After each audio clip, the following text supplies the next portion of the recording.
આદરણીય વડાપ્રધાન શ્રી, આપને વિનંતી છે આપ આપના આશીષ વચન આમ સૌને આપો.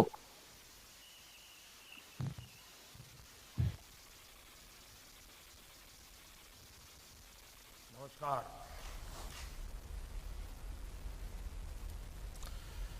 मैं आप सभी को, देश की सभी महिलाओं को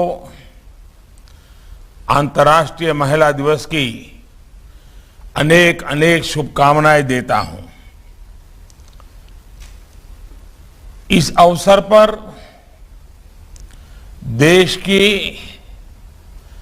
आप महिला संतों और साध्वियों द्वारा इस अभिनव कार्यक्रम का आयोजन किया गया है. मैं आप सभी का अभिनंदन करता हूं. माताओं बहनों, कच्छ की जिस धरती पर आपका आगमन हुआ है वो सदियों से नारी शक्ति और सामर्थ्य की प्रतीक रही है. यहां मां आशापुरा स्वयं मातृशक्ति के रूप में विराजती है. यहां की महिलाओं ने पूरे समाज को कठोर प्राकृतिक चुनौतियां, सारी विपरीत परिस्थितियां, उसके बीच जीना सिखाया है, जूझना सिखाया है और जीतना भी सिखाया है. जल संरक्षण को लेकर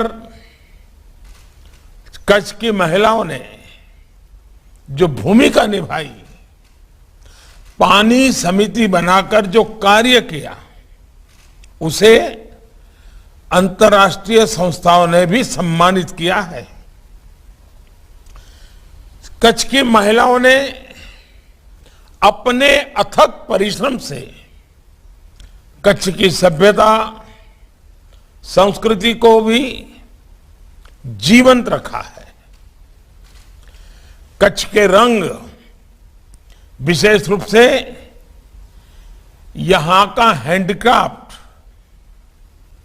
इसका बड़ा उदाहरण है.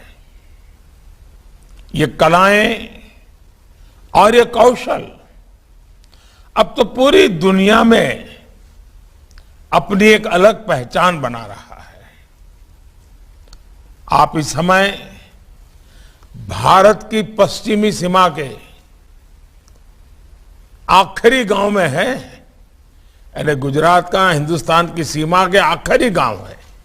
उसके बाद कोई जनजीवन नहीं है, फिर दूसरा देश शुरू हो जाता है. सीमावर्ती गांवों में वहां के लोगों पर देश की विशेष जिम्मेदारियां रहती हैं. कच्छ की वीरांगना नारियों ने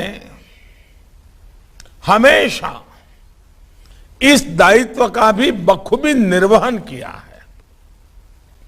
अब आप कल से वहां हो, शायद जरूर आपने किसी न किसी से सुना होगा, 1971 का जब युद्ध चल रहा था 1971 में, युद्ध में दुश्मनों ने भूज के एयरपोर्ट पर हमला बोला, एयरस्ट्रिप पर बम वर्षा की और हमारी जो हवाई पट्टी थी उसको नष्ट कर दिया. ऐसे समय, युद्ध के समय, एक और हवाई पट्टी की जरूरत थी. आप सबको गर्व होगा, तब कच्छ की महिलाओं ने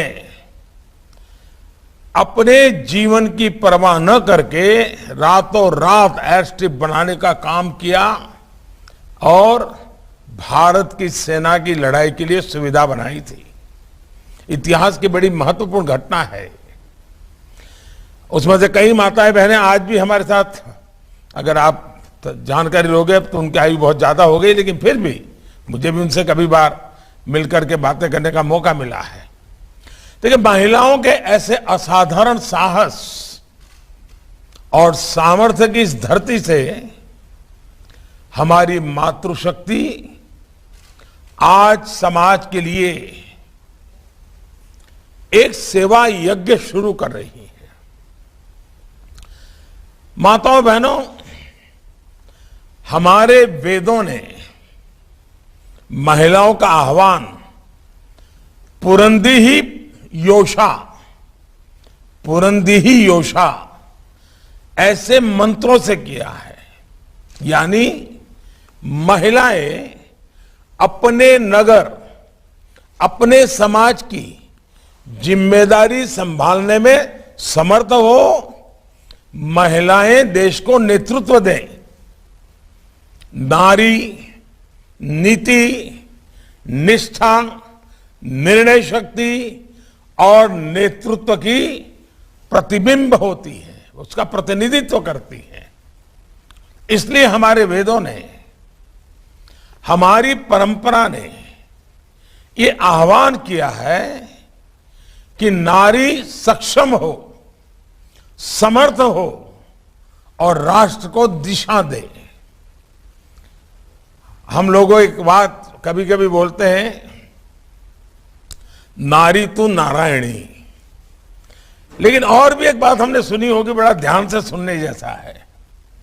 हमारे यहां कहा जाता है, नर करनी करे तो नारायण हो जाए। यानी नर को नारायण होने के लिए कुछ करना पड़ेगा। नर करनी करे तो नारायण हो जाए। लेकिन नारी के लिए क्या कहा है? नारी तो नारायणी। अब ये देखिए कितना बड़ा फर्क है। हम बोल तो लेते हैं, लेकिन अगर सोचे थोड़ा तो हमारे पूर्वजों ने कितना गहन चिंतन से हमें पुरुष के लिए कहा, नर करने करे तो नारायण हो जाए, लेकिन माताओं बहनों के लिए कहा, नारी तू नारायणी। माताओं बहनों, भारत विश्व की ऐसी बौद्धिक परंपरा का वाहक है जिसका अस्तित्व उसके दर्शन पर केंद्रित रहा है। और इस दर्शन का आधार उसकी आध्यात्मिक चेतना रही है। और यह आध्यात्मिक चेतना उसकी नारी शक्ति पर केंद्रित रही है। हमने सहर्ष ईश्वरीय सत्ता को भी नारी के रूप में स्थापित किया है। जब हम ईश्वरीय सत्ता की और ईश्वरीय सत्ता को स्त्री और पुरुष दोनों रूपों में देखते हैं, तो स्वभाव से ही पहली प्राथमिकता नारी सत्ता को देते हैं। फिर चाहे वो सीता राम हो, राधा कृष्ण हो, गौरी गणेश हो या लक्ष्मी नारायण हो, आप लोगों से बेहतर कौन हमारी इस परंपरा से परिचित होगा? हमारे वेदों में गोपा, गोदा, अपाला और लोपमुद्रा अनेकविध नाम हैं, जो जैसे ऋषिकाएं रही हमारे यहां। गार्गी और मैत्रेयी जैसी विदुषियों ने वेदांत के शोध को दिशा दी है। उत्तर में मीराबाई से लेकर दक्षिण में संत अक्का महादेवी तक भारत की देवियों ने भक्ति आंदोलन से लेकर ज्ञान दर्शन तक समाज में सुधार और परिवर्तन को स्वर दिया है। गुजरात और कच्छ की इस धरती पर भी सती तोरल, गंगा सती, सती लोयण, रामबाई और लीरबाई ऐसी अनेक देवियों के नाम आप सौराष्ट्र में जाओ, घर घर गूंजते हैं। इसी तरह आप हर राज्य में, हर क्षेत्र में देखिए, इस देश में शायद ही ऐसा कोई गांव हो, शायद ही ऐसा कोई क्षेत्र हो जहां कोई न कोई ग्राम देवी, कुल देवी वहां की आस्था का केंद्र ना हो। ये देवियां इस देश की उस नारी चेतना का प्रतीक है जिसने सनातन काल से हमारे समाज का सृजन किया है। इसी नारी चेतना ने आजादी के आंदोलन में भी देश में स्वतंत्रता की ज्वाला को प्रज्वलित रखा। और ये हम याद रखें कि 1857 का स्वातंत्र संग्राम हम याद करें, और आज जब आजादी का अमृत महोत्सव हम मना रहे हैं, तो भारत के आजादी के आंदोलन की पीठिका उसको तैयार करने में भक्ति आंदोलन का बहुत बड़ा रोल था। हिंदुस्तान के हर कोने में कोई न कोई ऋषि, मुनि, संत, आचार्य पैदा हुए जिन्होंने भारत की चेतना को प्रज्वलित करने का अद्भुत काम किया था। और उसी के प्रकाश में, उसी चेतना के रूप में से देश स्वतंत्रता के आंदोलन में सफल हुआ। आज हम एक ऐसे मुकाम पर है कि आजादी के 75 साल हो गए हैं। हमारी आध्यात्मिक यात्रा चलती रहेगी, लेकिन सामाजिक चेतना, सामाजिक सामर्थ्य, सामाजिक विकास, समाज में परिवर्तन, इसका समय हर नागरिक की जिम्मेवारी से जुड़ गया है। और तब जब इतनी बड़ी तादाद में संत परंपरा की सब माताएं बहनें बैठी हैं, तो मैं समझता हूं कि मुझे आपके साथ वो बात भी करनी चाहिए। और आज मेरा सौभाग्य है कि मैं नारी चेतना के ऐसे ही एक जागरूक समूह से बात कर रहा हूं। माताओं बहनों, जो राष्ट्र इस धरती को मां स्वरूप मानता हो, वहां महिलाओं की प्रगति राष्ट्र के सशक्तिकरण को हमेशा बल देती है। आज देश की प्राथमिकता महिलाओं का जीवन बेहतर बनाने पर है। आज देश की प्राथमिकता भारत की विकास यात्रा में महिलाओं की संपूर्ण भागीदारी में है। और इसलिए हमारी माताओं बहनों की मुश्किलें कम करने पर हम जोर दे रहे हैं। हमारे तो यहां तो ये स्थिति थी कि करोड़ों माताओं बहनों को शौच तक के लिए घर के बाहर खुले में जाना पड़ता था। घर में शौचालय ना होने की वजह से उन्हें कितनी पीड़ा सहनी पड़ती थी, इसका अंदाजा मुझे शब्दों में वर्णन करने की आवश्यकता आपके सामने नहीं है। यह हमारी सरकार है जिसने महिलाओं की इस पीड़ा को समझा। 15 अगस्त को लाल किले पर से मैंने इस बात को देश के सामने रखा, और हमने देश भर में स्वच्छ भारत मिशन के तहत 11 करोड़ से ज्यादा शौचालय बनाए।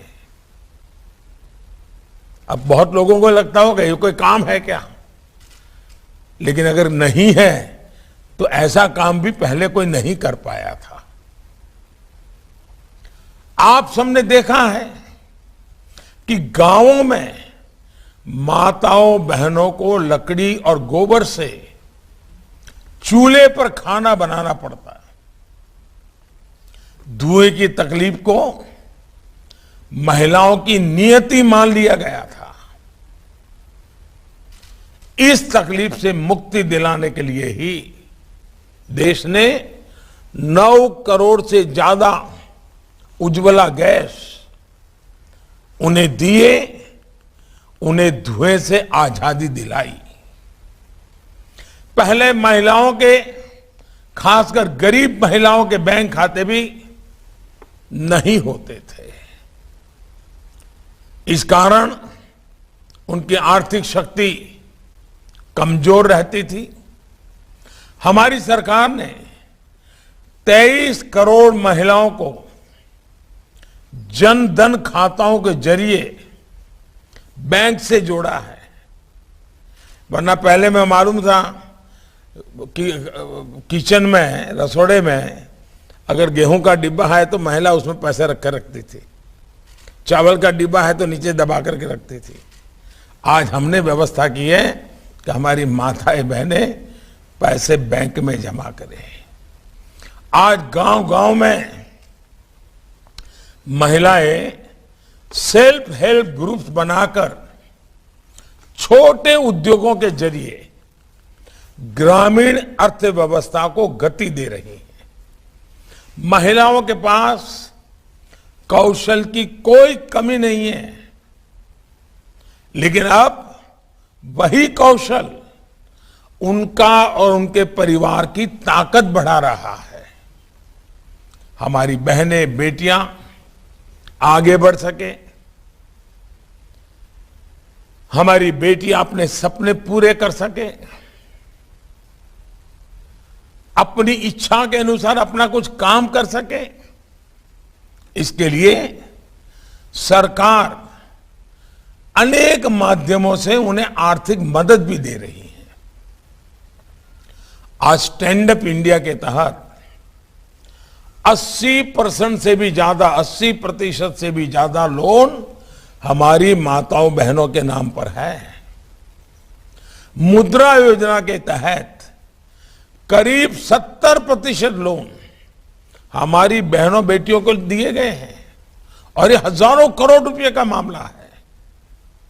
एक और विशेष कार्य हुआ है जिसका जिक्र मैं आपके सामने जरूर करना चाहता हूं। हमारी सरकार ने पीएम आवास योजना के जो 2 करोड़ से अधिक घर बनाकर दिए हैं, क्योंकि हमारा एक सपना है कि हिंदुस्तान में हर गरीब के पास अपना पक्का घर हो, पक्की छत वाला घर हो। और घर भी मतलब 4 दीवारें नहीं, घर ऐसा जिसमें शौचालय हो, घर ऐसा जिसमें नल से जल हो, घर ऐसा जिसमें बिजली का कनेक्शन हो, घर ऐसा जिसके अंदर उनको जो प्राथमिक सुविधाएं है गैस कनेक्शन समेत की, ये सारी सुविधाओं वाला घर मिले। 2 करोड़ गरीब परिवार के लिए 2 करोड़ घर बने हमारे आने के बाद। ये आंकड़ा बहुत बड़ा है। अब 2 करोड़ घर, आज घर की कीमत कितनी होती है? आप लोग सोचते होंगे कितनी कीमत होगी? 1.5 लाख, 2 लाख, 2.5 लाख, 3 लाख छोटा सा घर होगा। तो इसका मतलब 2 करोड़ महिलाओं के नाम जो एक घर बने हैं, मतलब 2 करोड़ गरीब महिलाएं लखपति बनी हैं। जब हम लखपति सुनते थे तो कितना बड़ा लगता था, लेकिन एक बार गरीबों के प्रति संवेदना हो, काम करने का इरादा हो, तो कैसे काम होता है। और आज बहुतेक जो 2 करोड़ में से बहुतेक हमारी माताएं बहनें, उनको ये मालिकाना हक मिला है। एक समय था जब महिलाओं के नाम न जमीन होती थी, न दुकान होती थी और न ही घर। कभी भी पूछ लीजिए कि भाई जमीन किसके नाम पर, या तो पति के नाम पर, या बेटे के नाम पर, या भाई के नाम पर। दुकान किसके नाम पर, पति, बेटा या भाई। गाड़ी लाए, स्कूटर लाए तो किसके नाम पर, पति, बेटा या भाई। महिला के नाम पर न घर होता है, न गाड़ी होते, कुछ नहीं होता है। पहली बार हमने निर्णय किया कि हमारी माताओं बहनों के नाम पर भी संपत्ति होगी, और इसलिए हमने ऐसे महत्वपूर्ण निर्णय किए हैं। और इसने जब उनके पास ये ताकत आती है ना, ये एम्पावरमेंट होता है, तो घर में जब आर्थिक फैसले लेने में की बात आती है तो माताएं बहनें उसमें हिस्सेदार बनती हैं, उनकी सहभागिता बढ़ जाती है। वरना पहले क्या होता था, घर में बेटा और बाप कुछ व्यापार बिजनेस की बात करते हैं और किचन में से माँ आकर के थोड़ी मुंडी रखती है तो तुरंत वो कह देते, जाओ जाओ जाओ तुम किचन में काम करो, हम बेटे के साथ बात कर रहे हैं। यानी ये समाज की स्थिति हमने देखी है। आज माताएं बहनें एम्पावर होने के कारण वो आकर के कहते हैं नहीं ये गलत कर रहे हो, ये करो। ऐसा करने से ये नुकसान होगा, ऐसा करने से लाभ होगा। आज उनकी भागीदारी बढ़ रही है। माताओं, बहनों, बेटियों पहले भी इतनी ही सक्षम थी, लेकिन पहले उनके सपनों के सामने पुरानी सोच और पुरानी अव्यवस्थाओं का बंधन था।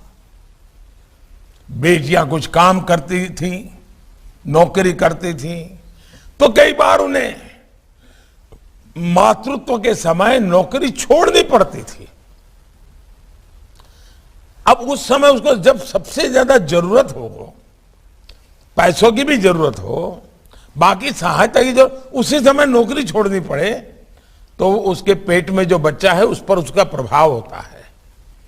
कितनी लड़कियों को महिला अपराधों के डर से काम छोड़ना पड़ता था। हमने इस सारी स्थिति को बदलने के लिए बहुत सारे कदम उठाए हैं। हमने मातृत्व अवकाश को 12 हफ्तों से बढ़ाकर 26 हफ्ते कर दिया है। यानी एक प्रकार से 52 हफ्तों का साल होता है, 26 हफ्ते छुट्टी दे देते हैं। हमने वर्क प्लेस पर महिलाओं की सुरक्षा के लिए सख्त कानून बनाए हैं। बलात्कार, और हमारे देश में हमारी सरकार ने एक बहुत बड़ा काम किया है, बलात्कार जैसे जघन्य अपराधों पर फांसी जैसी सजा का भी प्रावधान किया है। इसी तरह बेटे बेटी को एक समान मानते हुए सरकार बेटियों के विवाह की आयु को भी 21 वर्ष करने पर विचार कर रही है। संसद के सामने प्रस्ताव है। आज देश सेना में बेटियों को बड़ी भूमिकाओं को बढ़ावा दे रहा है। सैनिक स्कूलों में बेटियों के दाखिले की शुरुआत हुई है। माताओं बहनों, नारी शक्ति के सशक्तिकरण की इस यात्रा को तेज गति से आगे बढ़ाना हम सभी का दायित्व है।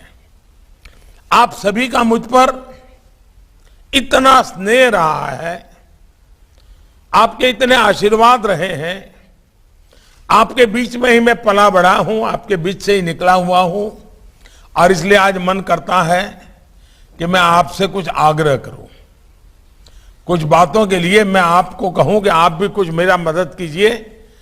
अब क्या काम करने हैं, मैं कुछ काम आपसे बताना चाहे वहां हमारे जो कुछ मंत्री भी वहां आए हैं, कुछ हमारे कार्यकर्ता आए हैं, उन्होंने भी शायद बताया होगा या शायद आगे बताने वाले होंगे। अब देखिए, कुपोषण, हम कहीं पर भी हो, हम गृहस्थी हो या सन्यासी हो, लेकिन क्या बच्चा या बच्ची एक कुपोषित हो, हमें दर्द होता है क्या? दर्द होना चाहिए कि नहीं होना चाहिए? क्या इसको हम साइंटिफिक तरीके से उसका समाधान कर सकते हैं, नहीं कर सकते हैं? क्या जिम्मेवारी नहीं ले सकते हैं?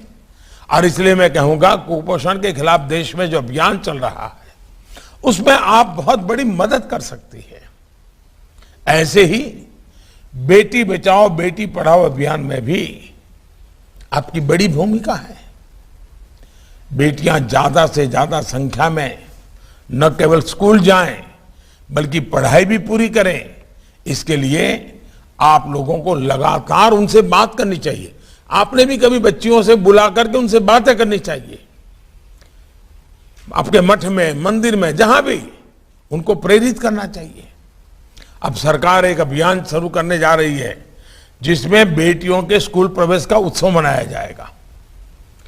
इसमें भी आपकी सक्रिय भागीदारी बहुत मदद करेगी। ऐसे ही एक विषय है वोकल फॉर लोकल का। बार बार मेरे मुंह से आपने सुना होगा। आप मुझे बताइए, महात्मा गांधी हमें कह करके गए, लेकिन हम लोग सब भूल गए। आज दुनिया में जो हालत हमने देखी है, दुनिया में वही देश चल सकता है जो अपने पैरों पर खड़ा हो। जो बाहर से चीजें ला करके गुजारा करता है वो कुछ नहीं कर सकता है। और इसलिए वोकल फॉर लोकल हमारी अर्थव्यवस्था से जुड़ा एक बहुत अहम विषय बन गया है। लेकिन इसका महिला सशक्तिकरण से भी बहुत गहरा संबंध है। ज्यादातर स्थानीय उत्पादों की ताकत महिलाओं के हाथों में होती है। इसलिए अपने संबोधनों में, अपने जागरूकता अभियानों में आप स्थानीय उत्पादों के उपयोग के लिए लोगों को जरूर प्रोत्साहित करें। लोग अपने घर में, आपके जो भक्त लोग हो ना, उनको कहो भाई तुम्हारे घर में विदेशी चीजें कितनी हैं और हिंदुस्तान की चीजें की जरा हिसाब लगाओ। छोटी छोटी चीजें हम विदेशी घुस गई हमारे घर में, तो हमारा देश का व्यक्ति क्या पता। अब मैंने देखा छाता, और छाता बोले विदेशी छाता है। अरे भाई हमारे देश में छाता सदियों से बन रहा है, अब विदेशी लाने की क्या जरूरत है। हो सकता है 2-4 रुपए ज्यादा लगेगा, लेकिन हमारे कितने लोगों को रोजी रोटी मिलेगी। और इसलिए मैं मानता हूं कि इतनी चीजें हैं जो हम बाहर का लाने का शौक बन गया है। मैं, आप लोग उस प्रकार का जीवन जी रहे हैं, आप इस बात में लोगों को प्रेरित कर सकते हैं, लोगों को आप दिशा दे सकते हैं। और इसके कारण भारत के मिट्टी की बनी हुई चीज हो, भारत के मिट्टी में बनी हुई चीज हो, भारत के लोगों का जिसमें पसीना हो, ऐसी चीजें। और जब मैं ये वोकल फॉर लोकल कहता हूं, लोगों को लगता है दिवाली के दिए, दिवाली दिए नहीं भाई, हर चीज भी और देखिए, सिर्फ दिवाली के दिए में अटक मत जाइए। ऐसे ही आप जब हमारे बुनकर भाइयों बहनों को, हस्त कारीगरों से मिले, तो उन्हें सरकार का एक जेम पोर्टल है, जेम पोर्टल के विषय में बताइए। भारत सरकार ने एक ऐसा पोर्टल बनाया है जिसकी मदद से कोई भी दूर सुदूर कहीं पर भी रहता हो, वो अपने चीज जो बनाता है वो सरकार को अपने बेच सकता है। एक बहुत बड़ा काम हो रहा है। ये आग्रह मेरा ये भी है कि जब भी आप समाज के भिन्न भिन्न वर्गों ने मिले, उनसे बात करें। नागरिकों के कर्तव्य पर बल देना चाहिए। नागरिक धर्म बजाना की बात हमने बतानी चाहिए। और आप लोग तो पितृधर्म, मातृधर्म ये सब बताते ही हैं। देश के लिए नागरिक धर्म भी उतना ही जरूरी होता है। संविधान में निहित इस भावना को हमें मिलकर मजबूत करना है।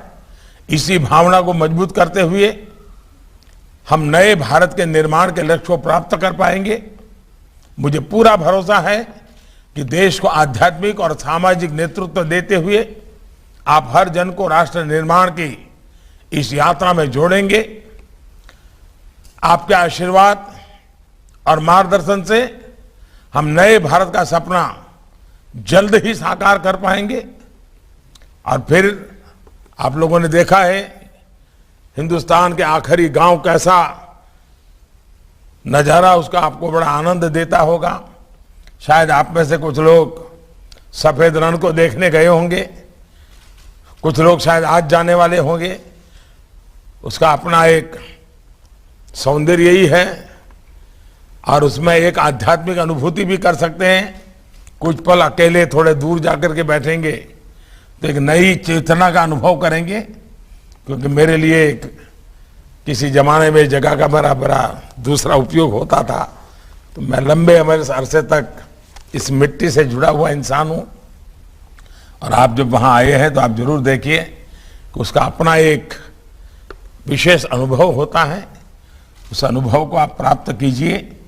मैं आप सबको बहुत बहुत शुभकामनाएं देता हूं। हमारे कुछ साथी वहां हैं, बहुत गहराई से उनसे बात कीजिए। आप अब समाज के लिए आगे आइए। आजादी के आंदोलन में संत परंपरा ने बहुत बड़ा रोल किया था। आजादी के 75 साल बाद देश को आगे बढ़ाने में संत परंपरा आगे आए, अपने दायित्व को सामाजिक दायित्व के रूप में निभाए। यही मेरी आपसे अपेक्षा है। आप सबका बहुत बहुत धन्यवाद।